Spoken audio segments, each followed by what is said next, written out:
Tira mo lang yun, tatawa ka. Ano ba sinisilip mo dyan? Tingnan mo. Ano yan? Picture mo lang. Ha? Picture mo. Picturean mo, ano ba yan? Nagawa mo dyan? Kita, wag. Ang bihira naman to, nagigigil ka na naman sa akin, ha? Nako. Ayaw ko. Wala pa sila, oras na. Ayaw ko.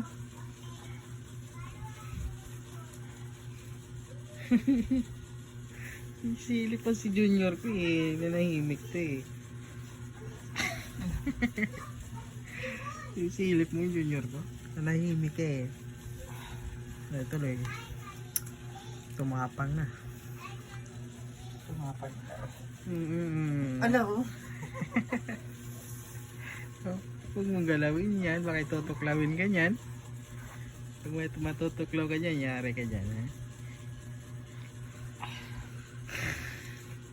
Talaga naman ng mga asawa, mga isang linggo pag hindi mapagbigyan ay magwawala eh. Yan, kagayari oh. Simple lang eh. Yung nanahimik yung batoto eh, ginagalaw, sinisilip eh. Talaga naman.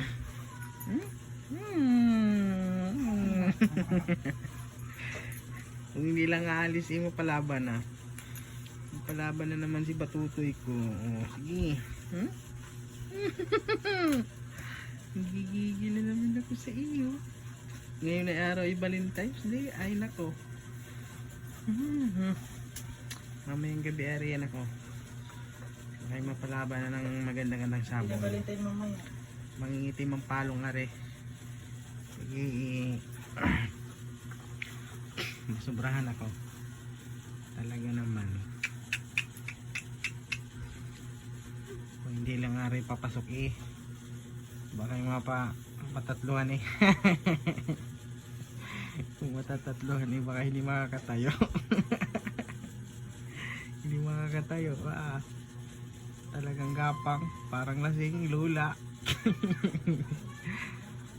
Ay talaga naman. Oh, hirap talaga. Sarap sa una. Ay, dumating na rin yung panganay galing sa school. Oh. Ayan. Gusto mong short, para wala kang tuwan. Ayun, patay pa nga. Swerte.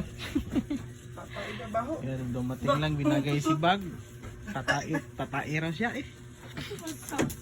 Pandalas ng punta ng CR. Ay, ito pa. Ayan. Ano ba yan? Mancha na naman yung damit. Sinabi ko dun sa isa. Sus, nako. Dahawa na yan, pagkatayan mo yung food, bulabas ka.